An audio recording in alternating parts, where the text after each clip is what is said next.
हाय। हम लोग twelfth class के पॉलिटिकल साइंस को कंटिन्यू कर रहे हैं। ट्वेल्थ क्लास के पॉलिटिकल साइंस में जो बुक नंबर 2 है, politics of India since independence, उसका chapter number 1 challenges of nation building, उसका रिवीजन वीडियो आज हम बना रहे हैं। इसी आज के वीडियो में हम लोग एक वीडियो में कंप्लीट रिवीजन करेंगे इस चैप्टर का, और नेक्स्ट वीडियो में इस चैप्टर से रिलेटेड जो इंपॉर्टेंट क्वेश्चन आंसर होंगे, जो बोर्ड में या प्रीवियस ईयर बोर्ड में पूछे गए होंगे, इन सब चीज़ों पर हम लोग डिस्कस करेंगे। तो चैप्टर का नाम चैलेंजेस ऑफ नेशन बिल्डिंग है। इस चैप्टर की शुरुआत ऐसे होती है कि देखते हैं कि इंडिया 1947 में कॉलोनियल हुकूमत के ख़िलाफ़ आज़ाद हुआ, इंडिया आज़ाद हो गया, और आज़ादी के साथ साथ इंडिया का पार्टीशन भी हो गया। पार्टीशन जो हुआ वो टू नेशन थ्योरी के सिद्धांत पर हुआ। Two nation theory Mohammad Ali Jinnah 1940 के मुस्लिम लीग के एनुअल सेशन में लाहौर में टू नेशन थ्योरी का कंसेप्ट दिए थे। टू नेशन थ्योरी क्या था? मोहम्मद अली जिन्ना का कहना था इंडिया में मेनली दो कम्युनिटीज़ के लोग हैं, मुस्लिम और नॉन मुस्लिम, और दोनों की अपनी अपनी खुद की गवर्नमेंट होनी चाहिए। और टू नेशन थ्योरी के कंसेप्ट पर बाद में लॉर्ड माउंटबेटन पार्टीशन को एक्सेप्ट कर लेते हैं, और पार्टीशन होता है मेजॉरिटी और माइनॉरिटी के बेसिस पर। मेजॉरिटी के बेसिस पर मेजॉरिटी और माइनॉरिटी ये है कि जिन जिन जगहों पर मुसलमानों की आबादी ज़्यादा है उन सब जगहों को पाकिस्तान डिक्लेयर कर दिया जाएगा, और जिन सब जगहों पर नॉन मुस्लिम की आबादी ज़्यादा है उसको इंडिया डिक्लेयर कर दिया जाएगा। तो हम देखते हैं कि आज़ादी के साथ साथ देश का पार्टीशन भी हो जाता टू नेशन थ्योरी के बेसिस पर। अब आज़ादी जब इंडिया को मिली तो उस रात पंडित जवाहरलाल नेहरू एक अच्छा सा स्पीच दे रहे थे, जिस स्पीच का नाम ट्रिस्ट विथ डेस्टिनी, और आप लोगों को याद रखना है पंडित नेहरू कॉन्स्टिट्यूएंट असेंबली में एक अच्छा सा स्पीच दिए थे 15 अगस्त 1947 के रात में ही। 14 क्रॉस कर रहा है और 15 जो है वो का 15 जो है डेट शुरू हो रहा है उस रात में। क्या स्पीच का नाम है? Tourist with destiny. इसका मतलब है meeting with the destiny. Tourist with destiny का मीनिंग है meeting with the destiny, meeting with the destiny. और इस स्पीच में पंडित जवाहरलाल नेहरू उन सब चीज़ों के बारे में जिक्र करते हैं। किन सब चीज़ों के बारे में? कि आज़ादी के अपने देश को आज़ादी दिलाने के दौरान, फ्रीडम मूवमेंट के दौरान हम लोगों ने अपने आप से, खुद से आपस में क्या क्या वादे सब किए, क्या क्या कस्में खाए, और आज वो सब चीज़ मुकद्दर को मिल गया। तो यही मतलब है मीटिंग विद द डेस्टिनी, इसी चीज़ का जो मतलब है। अब इस स्पीच ये तो देख लिए।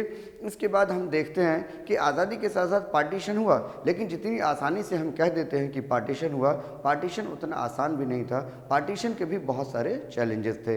पार्टीशन ज़रूर हुआ मेजॉरिटी और माइनॉरिटी के बेसिस पर, लेकिन पार्टीशन के भी बहुत सारे चैलेंजेस थे। तो पार्टीशन का क्या क्या चैलेंजेस है, हम उन सब चीज़ों को देखते हैं। पार्टीशन का चैलेंज क्या था? सबसे पहला चैलेंज था कि no single belt of Muslim, no single belt of Muslim, मुसलमानों की कोई एक जगह आबादी मेजॉरिटी में नहीं थी।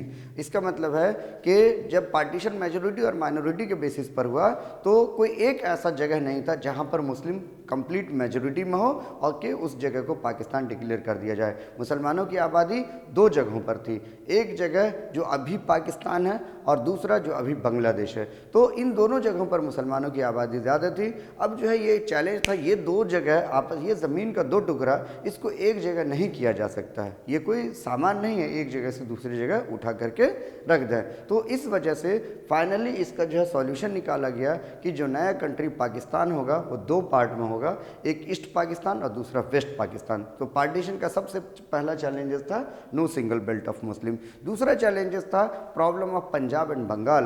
पंजाब और बंगाल में ऐसा देखा जा रहा था कि मुस्लिम और नॉन मुस्लिम दोनों की आबादी एक जैसी है, और मुस्लिम चाह रहे हैं पाकिस्तान का हिस्सा बनना और नॉन मुस्लिम चाह रहे हैं इंडिया का हिस्सा बनना, और कोई जो है वहाँ पर दोनों की आबादी बराबर थी। तो इसी वजह से फाइनली क्या किया जाता है कि पंजाब और बंगाल को डिस्ट्रिक्ट वाइज पार्टीशन कर दिया जाता है। जिस डिस्ट्रिक्ट में मुस्लिम मेजॉरिटी में थे उसको पाकिस्तान डिक्लेयर कर दिया जाता है, जिस डिस्ट्रिक्ट में मुस्लिम माइनॉरिटी में थे वो इंडिया का पार्ट बन जाता है। तो ये दूसरा चैलेंज था, problem of Punjab and Bengal. तीसरा चैलेंजेस था कि गांधी जी और गांधी जी के जैसे और भी जो लीडर सब थे, गांधी जी या गांधी जी के जो फॉलोअर्स थे, वो सब यूनाइटेड इंडिया का सपना देखे थे और वो लोग इस पार्टीशन के सख्त खिलाफ थे। तो जब किसी काम के खिलाफ बहुत सारे लोग हों, गांधी जी, खान अब्दुल गफ्फार खान, मौलाना अबुल कलाम आज़ाद और भी बहुत सारे लीडर्स, गांधीयन लीडर थे जो पार्टीशन हरगिज़ नहीं चाहते थे। बहुत सारे लोग पार्टीशन के खिलाफ थे, लेकिन फिर भी पार्टीशन कर दिया जाता है। तो ये हमारा तीसरा चैलेंज था। चौथा चैलेंज था कि माइनॉरिटीज़ के खिलाफ किसी तरीके का माइनॉरिटीज़ के प्रोटेक्शन को कोई ध्यान में नहीं रखा गया, ये चैलेंज था। इस वजह से बॉर्डर के दोनों तरफ रूमर फैल गया, अफवाह फैल गया कि बॉर्डर के उस तरफ जो मुस्लिम भाई हैं उस पर जो है, इंडिया में ये अफवाह फैल गया कि बॉर्डर के उस तरफ जो नॉन मुस्लिम है जो कि माइनॉरिटीज़ में है, उन पर मुसलमान जुल्म कर रहे हैं। और पाकिस्तान में यह अफवाह फैल गया कि बॉर्डर के इस तरफ इंडिया में जो मुस्लिम लोग फंसे हुए हैं उन पर नॉन मुस्लिम सब जुल्म कर रहे हैं। और ये अफवाह हकीकत में बदल गया और बॉर्डर के दोनों तरफ जो है बड़े पैमाने पर कि वायलेंस हुआ, हिंदू मुस्लिम दंगा हो गया, बहुत सारे लोग इसमें मारे गए। तो ये हमारा चैलेंज था। सबसे पहला no single belt of Muslim, और दूसरा चैलेंज क्या था, problem of Punjab and Bengal का प्रॉब्लम। तीसरा जो है प्रॉब्लम गांधी जी और उनके जैसे मानने वाले लोग, और चौथा प्रॉब्लम जो है प्रॉब्लम ऑफ माइनॉरिटीज़ था। तो ये सारे चैलेंजेस थे जो है माइनॉरिटीज़ का भी ख्याल नहीं रखा गया था। अब ये चैलेंजेस है, पार्टीशन ऑफ चैलेंजेस के साथ साथ हम लोगों को देखना है कि कंसिक्वेंसेस क्या हुआ जो है पार्टीशन का। तो पार्टीशन का कंसिक्वेंसेस ऐसा था कि हम देखें कि धर्म के नाम पर एक कंट्री को दो टुकड़े में बांट दिया गया, धर्म के नाम पर बहुत सारे लोगों को का कत्ल किया गया, धर्म के नाम पर लोग एक दूसरे के धर्म के लोगों के जान के दुश्मन हो गए और एक दूसरे के धर्म के बहु बेटियों को बड़े पैमाने पर उनके साथ जुल्म और ज़्यादती किए। बहुत सारे लोगों को अपना घर छोड़ करके जाना पड़ गया, बहुत सारे बच्चे अपने पेरेंट्स से बिखर गए। ये पार्टीशन इतना सख्त था कि इस पार्टीशन में सिर्फ़ और सिर्फ ज़मीनों का बंटवारा नहीं हुआ, टेबल, चेयर, फोर्सेस, बाकी सारे चीज़ों को बंटवारा हुआ। और जो उस ज़माने के लेखक, पोइट, ये सब लोग थे, तो वो पार्टीशन को इस तरीके से जो है जिक्र करते हैं, पार्टीशन के बारे में लिखते हैं कि दो देश का बंटवारा नहीं था, ये दो दिलों का बंटवारा था। जुल्म और ज़्यादती जो वुमेंस वगैरह सब पर भी हुआ, तो उन सब के बारे में एक और पॉइंट है कि बहुत सारे लोग अपने घर के ही बहू बेटियों का कत्ल कर दिया अपने घर की इज्जत बचाने के लिए। इसके अलावा पार्टीशन में जो लोग 80 लाख से ज़्यादा लोग जो है एक जगह से दूसरे जगह घर से बेघर हो गए। 80 लाख से ज़्यादा लोगों को माइग्रेट होना पड़ा और 4 से 5 लाख लोग जो है इसमें मारे गए, जो है इसकी किलिंग हुई, हत्या हुई इसके नाम पर। अब आगे देखिए हमारा इंडिया गॉट इंडिपेंडेंस, पार्टीशन के जो मेजोरिटी और माइनॉरिटी के बेसिस पर हुआ। चैलेंजेस ऑफ पार्टीशन के क्या क्या चैलेंजेस थे, कंसिक्वेंसेस ऑफ जो है पार्टीशन, ये हमारा हो गया। ये 3 टॉपिक जो पार्टीशन के कंसिक्वेंसेस वगैरह में देखें। फिर हमारा नेक्स्ट टॉपिक है इंटीग्रेशन ऑफ प्रिंसली स्टेट। तो प्रिंसली स्टेट का क्या इशू था, तो जब अंग्रेज़ इंडिया में हुकूमत कर रहे थे तो 2 तरीके की हुकूमत हुआ करती थी, एक ब्रिटिश इंडिया प्रोविंस और दूसरा प्रिंसली स्टेट।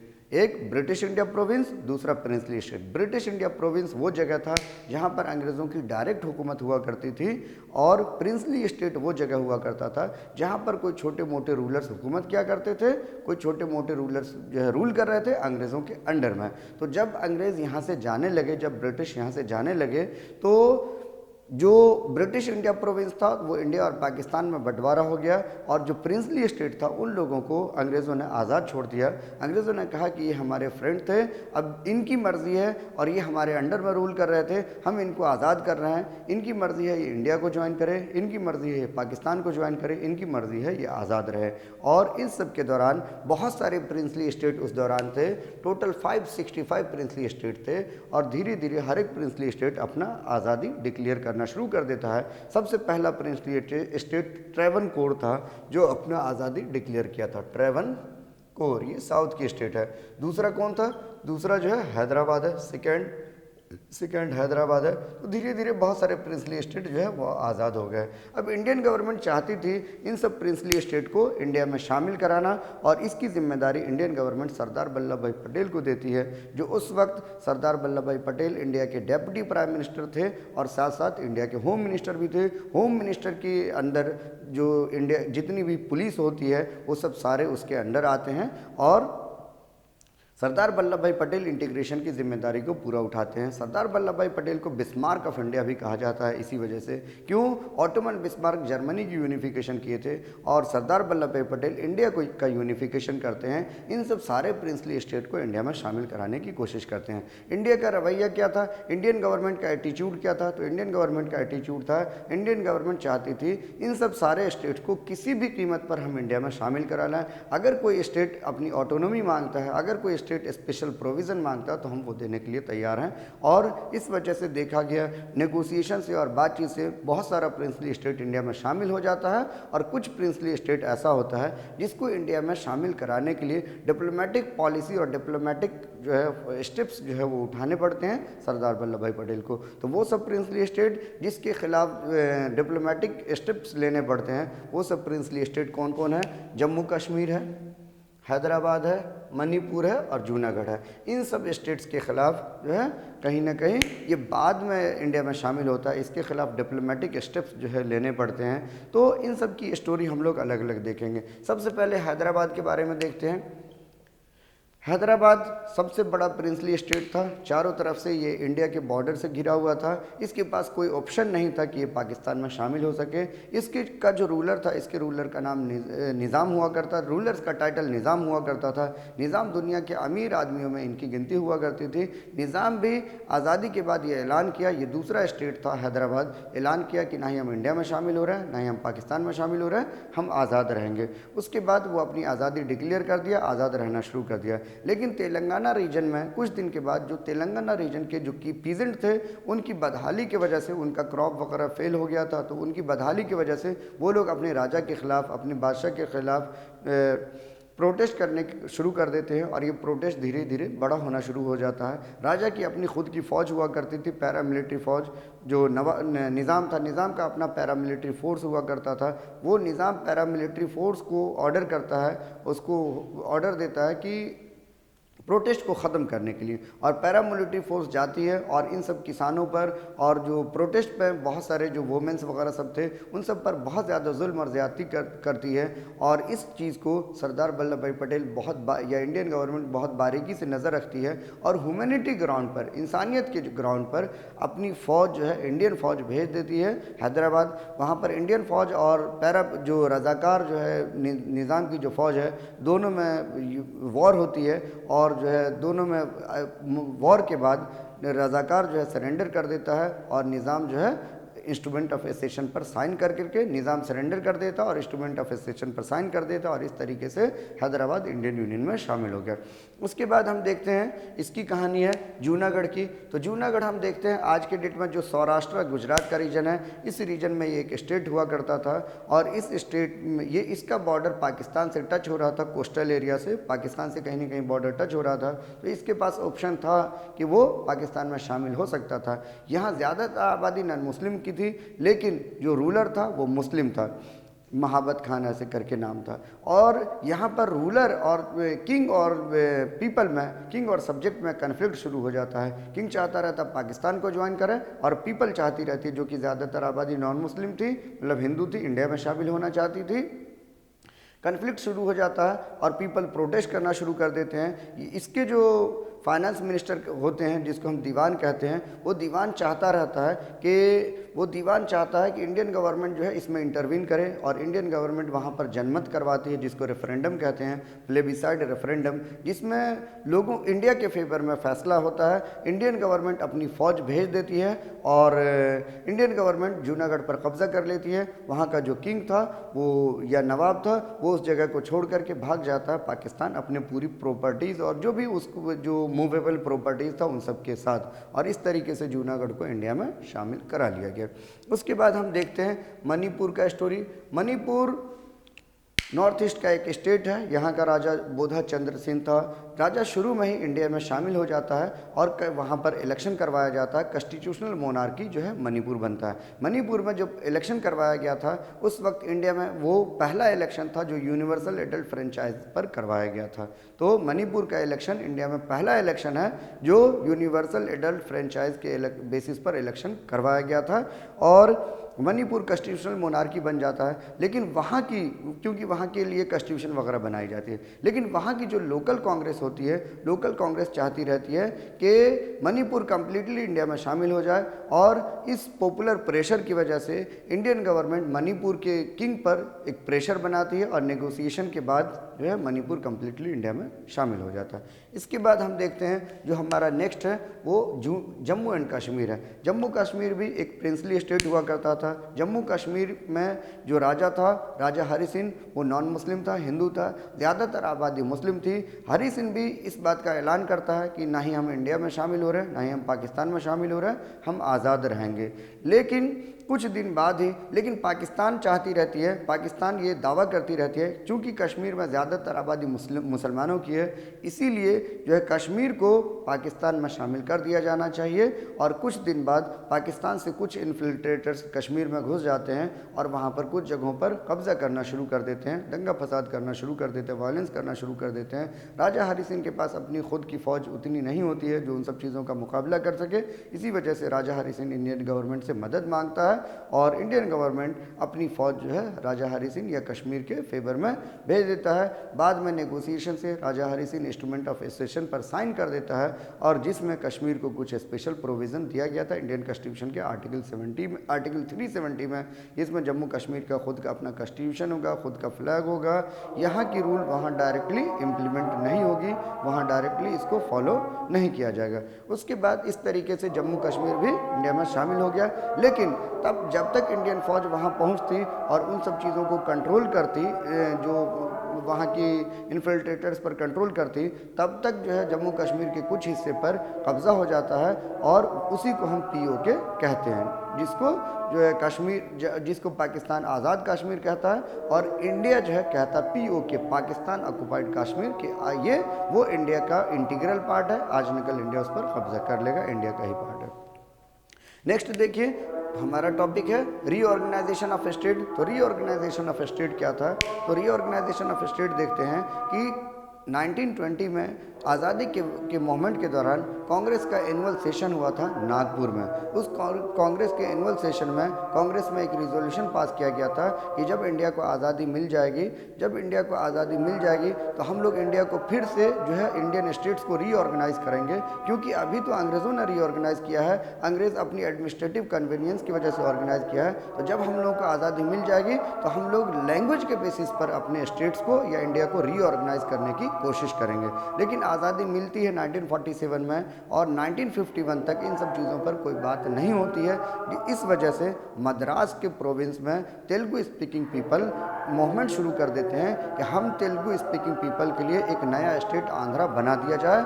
और उस डिमांड को लेकर के अब तेलुगु स्पीकिंग पीपल के मूवमेंट को लीड कर रहे होते हैं, एक गांधीयन लीडर होते हैं वहाँ पर, पोट्टी श्रीरामुलु।